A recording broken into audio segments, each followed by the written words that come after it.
காசாவினுடைய சுகாதார அமைச்சகத்தினுடைய தகவல் பிரகாரம் ஒரு அதிர்ச்சிகரமான செய்தியை சுகாதார அமைச்சகம் இன்றைக்கு வெளியிட்டிருக்கிறது.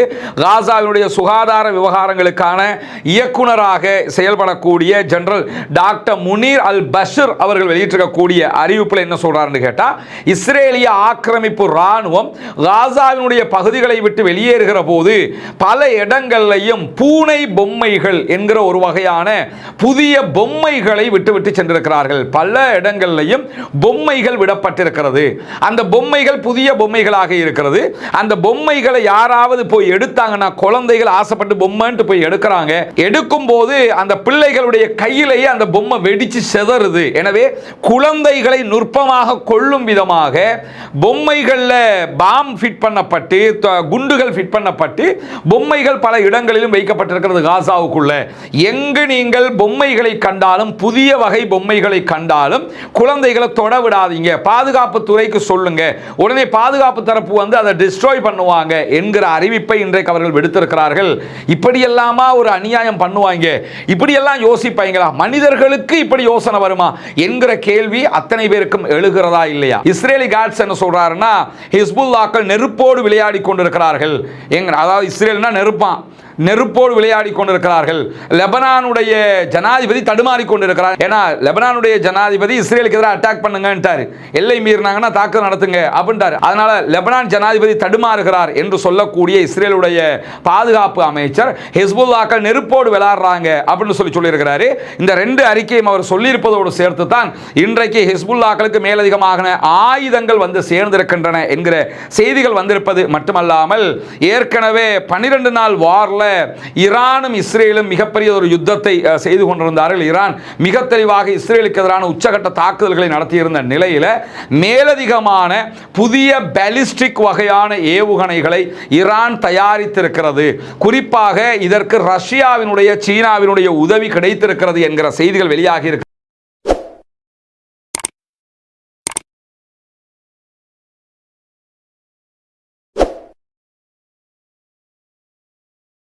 அன்பிற்கினிய சகோதர சகோதரிகளே, நம் அனைவர் மீதும் ஏக இறைவனுடைய அமைதியும் கருணையும் உண்டாகட்டுமாக என்கிற உயரிய பிரார்த்தனைகளோடு, பாலஸ்தீனத்தினுடைய காசா பகுதிகளில் இஸ்ரேலிய ஆக்கிரமிப்பு ராணுவம் நடத்தி வந்த தாக்குதல்கள் யுத்த நிறுத்தமாக மாற்றப்பட்டு இன்றோடு 23வது நாளாக இருக்கிறது. ஆனாலும் காசாவுக்குள்ள தாக்குதல் நடத்துவதை இஸ்ரேல் நிறுத்தவில்லை.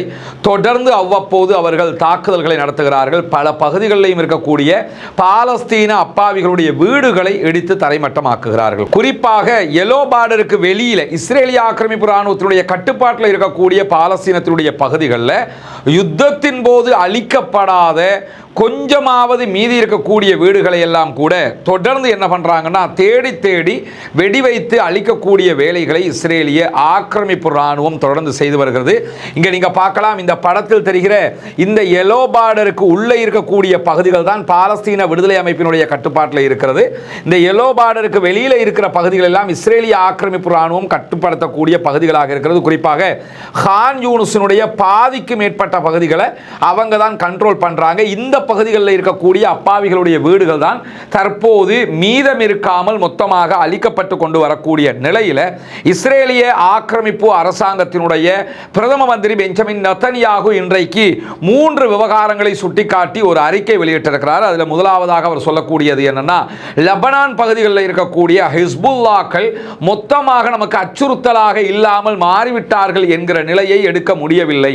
அவங்க கிட்ட ஆயுதங்கள் இருக்குது, தேவையான வளங்கள் இருக்கிறது. எனவே அவர்கள் தொடர்ந்து இஸ்ரேலுக்கு அச்சுறுத்தலாகவே இருப்பார்கள். அவர்களை அடக்குகிற வேலையை நம்ம பண்ணணும் அப்படின்னு சொல்லியிருக்கிறாரு.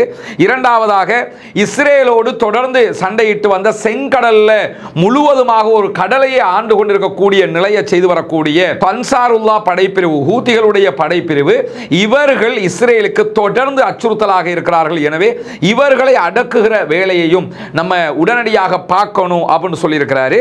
மூன்றாவதாக, கான் யூனிஸ் மற்றும் ரஃபா பகுதிகளில் இஸ்ரேலுடைய கட்டுப்பாட்டுக்குள்ள இருக்கக்கூடிய பகுதிகளுக்கு கீழே பங்கர்ல முழுவதுமாக பாலஸ்தீன விடுதலை அமைப்பினர் இருக்கிறார்கள். எனவே அவர்களை அழிக்கிற வேலையையும் நம்ம தொடர்ந்து செய்யணும் அப்படின்னு சொல்லியிருக்கிறாரு. அவர் சொல்லக்கூடிய பகுதிகள் மீது அந்த எல்லோ பார்டருக்கு உள்ள பாலஸ்தீன விடுதலை அமைப்பினுடைய பாலஸ்தீனத்தினுடைய ஆட்சி இருக்கிறது. அதுக்கு வெளிப்பகுதியில் தரைக்கு மேலே இஸ்ரேல் நிற்கிறாங்க. ஆனால் தரைக்கு கீழே பாலஸ்தீன விடுதலை அமைப்பினுடைய படைப்பிரிவுகள் பங்கர்களுக்குள்ளே இருக்கிறாங்க. இந்த மூன்றையும் குறிப்பிட்டு இவர்களை அழிக்கிற வேலையை நம்ம பார்க்கணும் அப்படிங்கிறார். இதில் இருந்து அவர்கள் பணைய கைதிகளை மீட்டெடுத்ததற்கு பிறகு, பாடிகள் பிணங்களையும் எடுத்ததற்கு பிறகு உச்சமான ஒரு யுத்தத்தை மீண்டும் நடத்தக்கூடும் என்கிற அச்சமான ஒரு சூழ்நிலை காசா மக்களுக்கு மத்தியிலே தொடர்ந்து இடம்பெற்று வருவதை, அவர்களுடைய அந்த அச்சத்தை வெளிப்படுத்துவதை அல் ஜசீராவினுடைய நேரடி ஒளிபரப்புகளில் நம்ம பார்க்க முடிகிற அதே நேரத்தில் காசாவினுடைய சுகாதார அமைச்சகத்தினுடைய தகவல் பிரகாரம் ஒரு அதிர்ச்சிகரமான செய்தியை சுகாதார அமைச்சகம் இன்றைக்கு வெளியிட்டிருக்கிறது. காசாவினுடைய சுகாதார விவகாரங்களுக்கான இயக்குனராக செயல்படக்கூடிய ஜெனரல் டாக்டர் முனீர் அல் பஷீர் அவர்கள் வெளியிட்டிருக்கக்கூடிய அறிவிப்பில் என்ன சொல்றாருன்னு கேட்டா, இஸ்ரேலிய ஆக்கிரமிப்பு ராணுவம் காசாவினுடைய பகுதிகளை விட்டு வெளியேறுகிற போது பல இடங்களிலும் பூனை பொம்மைகள் என்கிற ஒரு வகையான புதிய பொம்மைகளை விட்டு சென்றிருக்கிறார்கள். பல இடங்களிலும் பொம்மைகள் விடப்பட்டிருக்கிறது. அந்த பொம்மைகள் புதிய பொம்மைகளாக இருக்கிறது. அந்த பொம்மைகளை யாராவது போய் எடுத்தாங்கன்னா, குழந்தைகள் ஆசைப்பட்டு பொம்மைன்னு போய் எடுக்கிறாங்க. எடுக்கும் போது அந்த பிள்ளைகளுடைய கையிலேயே அந்த பொம்மை வெடிச்சு செதறுது. எனவே குழந்தைகளை நுட்பமாக கொள்ளும் விதமாக பொம்மைகள்ல பாம் ஃபிட் பண்ணப்பட்டு, குண்டுகள் ஃபிட் பண்ணப்பட்டு பொம்மைகள் பல இடங்களிலும் வைக்கப்பட்டிருக்கிறது காசாவுக்குள்ள. எங்கு நீங்கள் பொம்மைகளை கண்டாலும், புதிய வகை பொம்மைகளை கண்டாலும் குழந்தைகளை தொட விடாதீங்க, பாதுகாப்பு துறைக்கு சொல்லுங்க, உடனே பாதுகாப்பு தரப்பு வந்து அதை டிஸ்ட்ராய் பண்ணுவாங்க என்கிற அறிவிப்பை இன்றைக்கு அவர்கள் விடுத்திருக்கிறார்கள். இப்படியெல்லாமா ஒரு அநியாயம் பண்ணுவாங்க? இப்படியெல்லாம் யோசிப்பாங்களா? மனிதர்களுக்கு இப்படி யோசனை வருமா என்கிற கேள்வி அத்தனை பேருக்கும் எழுகிறதா இல்லையா? அவங்க மனுஷங்களா இருந்தா தான் நம்ம அப்படி யோசிக்கணும். ஏன்னா மிருக குணம் கொண்டவர்களாக இருக்கிற காரணத்தினால யுத்தம் முடிஞ்சிருச்சு, ஒரு சமாதான நிலை வந்திருக்கிறது. சமாதானமாக இருக்கிற நிலையிலேயும் குழந்தைகளை கொள்வதற்காக இப்படியான ஒரு வேலையை அவர்கள் செய்திருக்கிறார்கள் என்கிற அதிர்ச்சிகரமான செய்திகளை இன்றைக்கு காசாவினுடைய சுகாதார அமைச்சகம் விடுத்திருப்பதை நம்ம பார்க்க முடிகிற அதே நேரத்தில் இன்றைக்கு பாலஸ்தீன விடுதலை இராணுவத்தினுடைய ஊடக அமைப்பு வெளியிட்டிருக்கக்கூடிய ஒரு செய்தியில் என்ன சொல்லியிருக்கிறாங்கன்னு கேட்டால், காசாவுக்குள்ள ஒப்புக்கொள்ளப்பட்ட ஒப்பந்தத்தின் பிரகாரம் கால்வாசிக்கும் குறைவான லாரிகள் மாத்திரம்தான் உணவுகளை எடுத்துக்கொண்டு உள்ளே நுழைகின்றன. ஒரு நாளைக்கு குறைந்தது 600 லாரிகள் உள்ள வரணும் என்று சொல்லி இருக்கிறாங்க. ஆனால் 150க்கும் குறைவான லாரிகள் மாத்திரமே உணவுகளை எடுத்துக்கொண்டு வருகின்றன. எனவே ஒப்பந்தப்படி செயல்படுவதற்கு நடுவர்களாக, மத்தியஸ்தர்களாக செயல்படக்கூடிய கத்தர், ஈஜிப்ட், துருக்கி, அதே போன்ற அமெரிக்கா ஆகிய நாடுகள் உடனடியாக இதற்கு ஏற்பாடுகளை செய்ய வேண்டும் என்கிற கோரிக்கையும் பாலஸ்தீன மக்கள் தொடர்ந்து முன்வைத்து வரக்கூடிய சூழல்ல, பாலஸ்தீன விடுதலை அமைப்பினர் அங்கிருக்கக்கூடிய உள்ள வரக்கூடிய லாரிகளுடைய உணவுகளை திருடுகிறார்கள் என்கிற ஒரு குற்றச்சாட்டை அமெரிக்கா வெளிப்படையாக அமெரிக்காவினுடைய அதிகாரிகள் முன்வைத்திருந்தார்கள். அந்த குற்றச்சாட்டை முற்றுமுழுதாக மறுத்திருக்கிறது பாலஸ்தீன விடுதலை அமைப்பு. யுத்தம் நடந்துகிட்டு இருக்கும் போதே நாங்கள் உணவுகளை திருடுகிறோம் என்கிற குற்றச்சாட்டை இஸ்ரேல் முன்வைத்தாங்க. அதுவும் பொய்யான குற்றச்சாட்டு என்பது பிற்பட்ட நாட்களில் அமெரிக்க ஊடகங்களாலேயே உறுதிப்படுத்தப்பட்டிருக்கக்கூடிய நிலையில் வாஷிங்டன் டைம்ஸ் எல்லாம் களமிறங்கி ஆர்டிக்கலை எழுதினாங்க, வெளிப்படையாகவே பேசினாங்க. பாலஸ்தீன விடுதலை அமைப்பு எந்த உணவுகளையும் திருடல, அது யாசர் அபு ஷபாப் என்கிற இஸ்ரேலால் உருவாக்கப்பட்ட ஒருவனுடைய குழு தான் இந்த காரியங்களை செய்கிறது என்று. அதே மாதிரி இப்பொழுதும் அவர்கள் செய்யக்கூடிய வேலைகளை பாலஸ்தீன விடுதலை அமைப்பு செய்வதாக கூறி இஸ்ரேலை பாதுகாக்கிற வேலையை அமெரிக்கா செய்கிறது என்கிற செய்திகளை இன்றைக்கு பாலஸ்தீன விடுதலை அமைப்பினுடைய காசா அதிகாரிகள் மிக தெளிவாக சொல்லியிருக்கக்கூடிய செய்திகளும் பதிவு செய்யப்பட்டிருக்கக்கூடிய சூழல்ல இன்றைய நாள் எல்லோ பார்டரை தாண்டி இங்க இருக்கக்கூடிய எல்லோ பார்டர் பக்கம் இருக்கக்கூடிய பாலஸ்தீன விடுதலை அமைப்பினர் செஞ்சிலுவை சங்கத்தோடு இணைந்து எல்லோ பார்டரை தாண்டி இஸ்ரேலுடைய கட்டுப்பாட்டில் இருக்கக்கூடிய பாலஸ்தீனத்தினுடைய காசா பகுதிகளுக்கு செல்கிறார்கள் என்கிற செய்திகள் வெளியாகி இருக்கு. இஸ்ரேலும் அதற்கு அனுமதி கொடுத்திருக்கிறது. அதுல பாலஸ்தீன விடுதலை அமைப்பை சேர்ந்த ஒரு சில உறுப்பினர்கள் போவாங்க. அதே மாதிரி செஞ்சிலுவை சங்கத்தை சேர்ந்தவர்கள் செல்வார்கள். பாலஸ்தீன விடுதலை அமைப்பினர் வளமை போன்று அவர்களுடைய முகம் மறைத்து அவர்களுடைய ஆடையோடு அவங்களுடைய யூனிஃபார்மோட தான் உள்ள போவாங்க. உள்ள போய் அங்க எந்த பகுதிகளில் எல்லாம் இஸ்ரேலுடைய பிணங்கள் இருப்பதாக அவர்கள் நினைக்கிறார்களோ அந்த இடங்களில் எல்லாம் தோண்டி பாடிகளை எடுத்து செஞ்சிலுவை சங்கத்தினூடாக இஸ்ரேலிடத்தில் ஒப்படைக்கிற வேலையை செய்வார்கள் என்கிற அறிவிப்பை இன்றைக்கு பாலஸ்தீன விடுதலை அமைப்பும் வெளியிட்டிருக்கிறாங்க.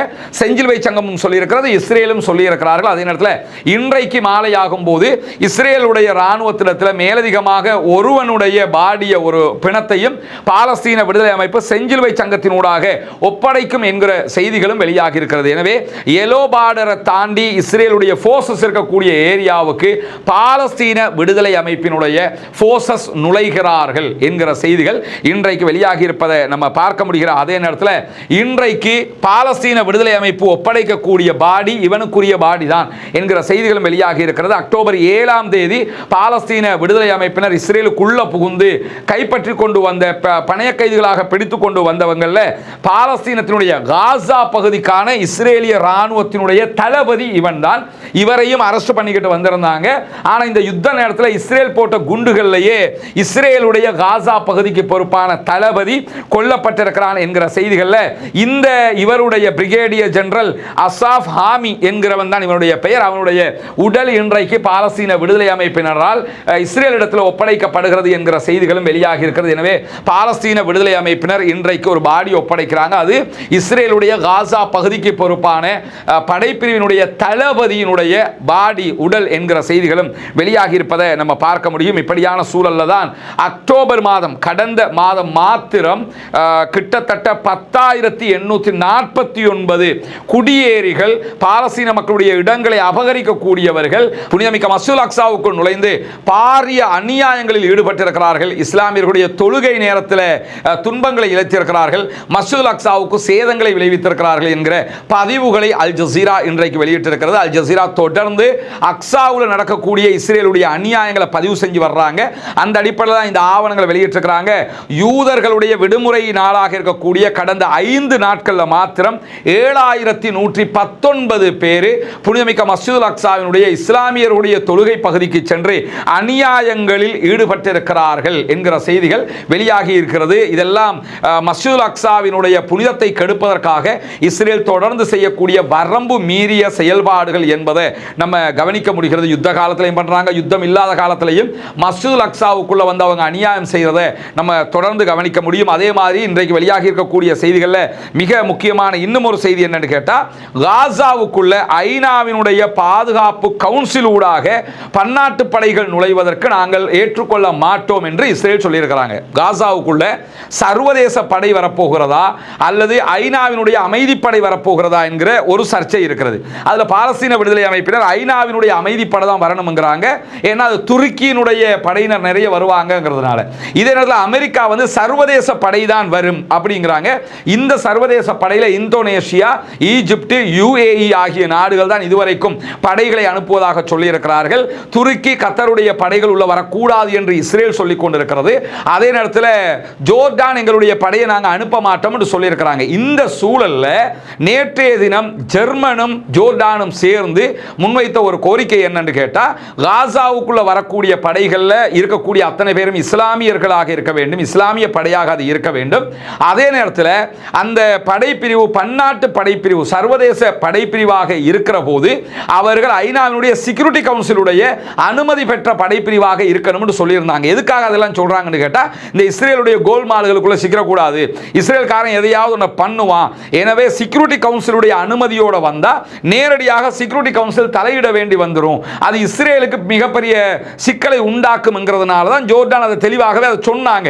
ஆனா இன்னைக்கு இஸ்ரேல் வெளியிட்டிருக்கக்கூடிய அறிவிப்பில் என்ன சொல்றாங்கன்னா, ஐநாவினுடைய செக்யூரிட்டி கவுன்சிலுடைய தலையீட்டோடு பன்னாட்டு படைகள் சர்வதேச படைகள் உள்ள நுழையக்கூடாது. இவ்வளவு நாளா சர்வதேச படை வரணும்னாங்க, ஐநாவினுடைய அமைதியாக்கும் படை வரக்கூடாதுன்னாங்க. ஏன்னா ஐநாவினுடைய அமைதியாக்கும் படை வந்துச்சுன்னு சொன்னா அதுக்குள்ள டர்க்கியினுடைய ராணுவத்தை சேர்ந்தவங்க தான் நிறைய இருப்பாங்கிறதுனால அது வேணாம்னாங்க. இப்ப சர்வதேச படை வரலாம், ஆனா அவர்கள் எப்படி வந்துடக்கூடாதுன்னு சொல்லி சொன்னா ஐநாவினுடைய செக்யூரிட்டி கவுன்சிலுடைய அனுமதியோட வந்துடக்கூடாது. அப்படி வந்துட்டாங்கன்னு சொல்லி சொன்னா இவங்களோட கூத்த காட்ட முடியாது. ஐநாவினுடைய பீஸ் போர்சஸ் கூட இவங்க தாக்குதல் நடத்துவாங்க. ஆனா இப்படி செக்யூரிட்டி கவுன்சில் அனுமதியோட வந்துட்டாங்கன்னா உலக நாடுகள் பலவற்றுக்கும் எதிராக இஸ்ரேல் திரும்பி நின்றதாக கூறி அவர்களுக்கு பெரிய சிக்கல் உண்டாகும்ங்கிறதுனால தான் அதுவும் முடியாது என்று சொல்கிறார்கள். எனவே காசாவுக்குள்ள வருகிற படை யாராக இருந்தாலும் ஒன்றோ ஐநாவினுடைய அமைதி காக்கும் படையாக இருக்க வேண்டும், இல்லை என்றால் ஐநாவினுடைய செக்யூரிட்டி கவுன்சிலுடைய அனுமதி பெற்ற படையாக இருக்கிற போதுதான் அது காசாவுக்கு பாதுகாப்பானதாக இருக்கும் என்பதை நம்ம புரிந்து கொள்ளுகிற அதே நேரத்தில் இன்றைக்கு இஸ்ரேலுடைய பாதுகாப்பு அமைச்சர் இஸ்ரேலி கேட்ஸ் வெளியிட்டிருக்கக்கூடிய அறிவிப்பு வெளியாகி இருக்கிறது. இன்னைக்கு அவர் கொஞ்சம் ஓவராக பேசியிருக்கக்கூடிய காட்சிகளையும் பார்க்க முடியும். ஏன்னா தொடர்ந்து ஹிஸ்புல்லாக்கள் இஸ்ரேலுக்கு எதிரான அறிக்கைகளை விடுத்து வர்றாங்க. ஏன்னா இஸ்ரேலுடைய அறிக்கை இன்றைக்கும் வெளியாகி வெளியாகி இருக்கிறது. இஸ்ரேலுடைய உளவுத்துறை தகவல் பிரகாரம் ஹிஸ்புல்லாக்களுக்கு தேவையான மேலதிக ஏவுகணைகள் சிரியா வழியாக வந்து சேர்ந்திருக்கிறது. ஹிஸ்புல்லாக்கள் தங்களுடைய ஏவுகணை பலத்தை மேலும் அதிகரித்திருக்கிறார்கள். ஆயிரக்கணக்கான ஏவுகணை அவர்களுடைய கைக்கு வந்து சேர்ந்து விட்டது என்று இஸ்ரேலுடைய உளவுத்துறை தகவல்கள் தெரிவித்துக் கொண்டிருக்கக்கூடிய சூழல்ல இஸ்ரேலி காட்ஸ் என்ன சொல்றாருன்னா, ஹிஸ்புல்லாக்கள் நெருப்போடு விளையாடி கொண்டிருக்கிறார்கள். அதாவது இஸ்ரேல்னா நெருப்போடு விளையாடி கொண்டிருக்கிறார்கள். லெபனானுடைய ஜனாதிபதி தடுமாறி கொண்டிருக்கிறார். ஏன்னா லெபனானுடைய ஜனாதிபதி இஸ்ரேலுக்கு எதிராக அட்டாக் பண்ணுங்கன்றாரு. எல்லை மீறினாங்கன்னா தாக்குதல் நடத்துங்க அப்படின்றாரு. அதனால லெபனான் ஜனாதிபதி தடுமாறுகிறார் என்று சொல்லக்கூடிய இஸ்ரேலுடைய பாதுகாப்பு அமைச்சர் ஹிஸ்புல்லாக்கள் நெருப்போடு விளையாடுறாங்க அப்படின்னு சொல்லியிருக்கிறாரு. இந்த ரெண்டு அறிக்கையும் அவர் சொல்லியிருப்பதோடு சேர்த்து தான் இன்றைக்கு ஹிஸ்புல்லாக்களுக்கு மேலதிகமாக ஆயுதங்கள் வந்து சேர்ந்திருக்கின்றன என்கிற செய்திகள் வந்திருப்பது மட்டுமல்லாமல் ஏற்கனவே 12 நாள் வார்ல ஈரானும் இஸ்ரேலும் மிகப்பெரிய ஒரு யுத்தத்தை செய்து கொண்டிருந்தார்கள். ஈரான் மிக தெளிவாக இஸ்ரேலுக்கு எதிரான உச்சகட்ட தாக்குதல்களை நடத்தியிருந்த நிலையில் மேலதிகமான புதிய பாலிஸ்டிக் வகையான ஏவுகணைகளை ஈரான் தயாரித்திருக்கிறது. குறிப்பாக இதற்கு ரஷ்யாவினுடைய சீனாவினுடைய உதவி கிடைத்திருக்கிறது என்கிற செய்திகள் வெளியாகி இருக்கிறது. ரஷ்ய சீன உதவியோடு ஈரான் தன்னுடைய பாலிஸ்டிக் ஏவுகணை துறையை வலுப்படுத்தி இருக்கிறது. மேலதிகமாக ஆயிரக்கணக்கான பாலிஸ்டிக் ஏவுகணைகளை அவர்கள் தயாரித்துக் கொண்டே இருக்கிறார்கள் என்கிற செய்திகளோடு தான் தற்போது சிரியா வழியாக லெபனானுக்கு ஹிஸ்புல்லாக்களுக்கு ஆயுதம் வருதுன்னு சொல்லி சொன்னாலே அது ஈரான் வழியாகத்தான் அது வரும். ஆனால் ஈரான் வழியாக தெளிவாக வந்திருக்கிறது என்கிற செய்திகளை இஸ்ரேலிய உளவுத்துறை இன்றைக்கு சொல்லியிருக்கக்கூடிய காட்சிகளை நம்ம பார்க்க முடியும். எனவே லெபனானுடைய ஹிஸ்புல்லாக்கள் மீண்டும் ஒரு யுத்தத்திற்கு தயாராகிறார்கள் என்கிற செய்திகளை தான் பொதுவாக நம்ம பார்க்க முடியும். அப்படி ஒரு யுத்தம் ஆரம்பிக்குமா என்கிற ஒரு கேள்வி இருக்கிறது. பாலஸ்தீனத்துக்குள்ள மீண்டும் இஸ்ரேல் பழைய மாதிரியே தாக்குதல்களை நடத்தினால் திடீரென லெபனானில் இருக்கக்கூடிய ஹிஸ்புல்லாக்கள் தாக்குதலுக்கு வரக்கூடும். அதே நேரத்தில் இந்த நிமிடம் வரைக்கும் நாங்கள் இஸ்ரேலுக்கு எதிரான தாக்குதல்களை நிறுத்தவில்லை என்பதில் ஹூத்திகள் மிக தெளிவான அறிவிப்போடு இருக்கிறார்கள். காசாவினுடைய யுத்த நிறுத்தம் எப்படி போகிறது என்பதை கவனித்துத்தான் நாங்கள் இஸ்ரேலுடனான தாக்குதல்களை நிறுத்துவோம் என்று ஹூத்திகள் அறிவித்திருக்கிறார்கள். எனவே ஹூத்திகள் எந்த நேரத்திலும் இஸ்ரேல் மீது தாக்குதல்களை நடத்த முடியும். அதற்கான ஆயத்தங்களோடு தான் அவர்கள் இருக்கிறார்கள் என்பதையும் தெளிவுபடுத்தி இருக்கிறார்கள். பொறுத்திருந்து பார்ப்போம் என்னவெல்லாம் நடக்கிறது என்பதை. பாலஸ்தீனம் வெற்றி பெற வேண்டும், பாலஸ்தீனம் சுதந்திரம் அடைய வேண்டும், பாலஸ்தீன மக்களும் நம்மை போன்று நிம்மதியானவர்களாக மாற வேண்டும், வாழ வேண்டும் என்கிற உயரிய பிரார்த்தனைகளோடு தொடர்ந்தும் பாலஸ்தீன அப்பாவிகளுக்காக குனூத்து நாசிலாவை ஓதுவதற்கு நாம் முனைய வேண்டும். ஏன்னா இன்னும் அந்த யுத்தம் நிறுத்தம் வந்தாலும் அந்த அப்பாவிகள் மீதான தாக்குதல்கள் நிறுத்தப்படவில்லை. எனவே முடியுமானவர்கள் தொடர்ந்து குனூத்து நாசிலாவை இஸ்ரேலுக்கு எதிராக ஓதி வருகிற அதே நேரத்தில் பாலஸ்தீன அப்பாவிகளுக்காக ஜனநாயக ரீதியாக எப்போதும் குரல் எழுப்புவோமாக. வாஹிர் தஅவானா அல்ஹம்துலில்லாஹி ரப்பில் ஆலமீன்.